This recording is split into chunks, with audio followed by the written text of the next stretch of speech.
అందరికీ నమస్కారం. కూటమి ప్రభుత్వంలో పవన్ కళ్యాణ్ కు ప్రత్యేక గుర్తింపు ఇచ్చేందుకు రంగం సిద్ధమైంది. సీఎం తర్వాత సీఎం హోదా ఉన్న ఉప ముఖ్యమంత్రి హోదా కల్పించేందుకు చంద్రబాబు కసరత్తు చేస్తున్నారు. ఉప ముఖ్యమంత్రితో పాటు అత్యంత కీలకమైన హోంశాఖ కూడా ఇస్తారన్న ప్రచారం జరుగుతుంది.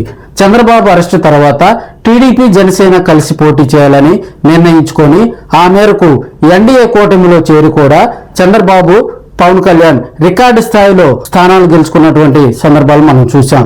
దీనంతటికీ కారణం వైసీపీ ప్రభుత్వ వ్యతిరేక ఓటు చెదిరిపోకుండా పవన్ కళ్యాణ్ చేసిన వ్యూహరచన అన్నట్లుగా భావిస్తున్నారు.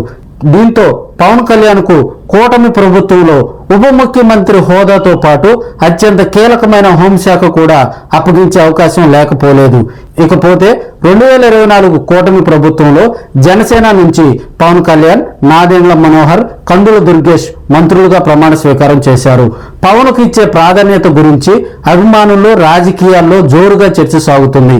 ఈసారి పవన్ కు చంద్రబాబు నాయుడు మంత్రివర్గంతో పాటు ప్రత్యేక ప్రాధాన్యత దక్కనుంది. అందులో భాగంగా కేవలం పవన్ కళ్యాణ్ కు మాత్రమే ఉప ముఖ్యమంత్రి పదవి ఇవ్వాలని, మరెవరికి ఆ స్థాయి ఇవ్వకూడదని నిర్ణయించుకున్నారట. ఉప ముఖ్యమంత్రితో పాటు తొలి నుంచి పవన్ కు హోంశాఖ ఇస్తారన్న ప్రచారం జోరుగా కార్యకర్తల్లో అభిమానుల్లో చర్చ జరుగుతుంది.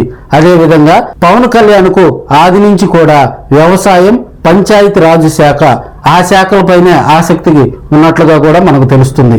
అంటే ఆయన ప్రచారంలో కూడా గ్రామీణ వ్యవసాయం తదితర ప్రాంతాల్లో ఆయన సమూల మార్పులు తీసుకురావడానికి ఆసక్తి కనపరిచారు. తన ఎన్నికల ప్రచారంలో కూడా ప్రధానంగా వాటి మీదే ప్రస్తావించినటువంటి సందర్భాలు కూడా చూశాం. దీంతో ఆయనకు గ్రామీణ వ్యవసాయం, పంచాయతీరాజ్ శాఖ ఈ 3 కట్టబెట్టేందుకు కూడా చర్చ జరుగుతున్నట్లుగా కూడా తెలుస్తుంది.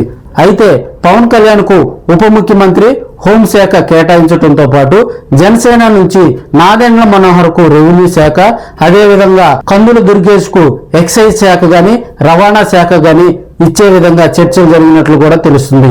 బీజేపీ నుంచి మంత్రి అయిన సత్యకుమార్ కు దేవాదాయ శాఖ కేటాయించేలా కూడా చర్చలు జరిగినట్లుగా తెలుస్తుంది. ఈసారి రాజధాని నిర్మాణం, నిరుద్యోగులకు ఉపాధి కల్పన అంశాల మీదే ప్రధానంగా కూడా రాష్ట్ర ప్రభుత్వం పనిచేయాల్సిన అవసరం ఉంది. కాబట్టి ఐటీ పరిశ్రమల శాఖలను లోకేష్ కు కేటాయించే విధంగా చర్చ జరుగుతున్నట్లు కూడా తెలుస్తుంది.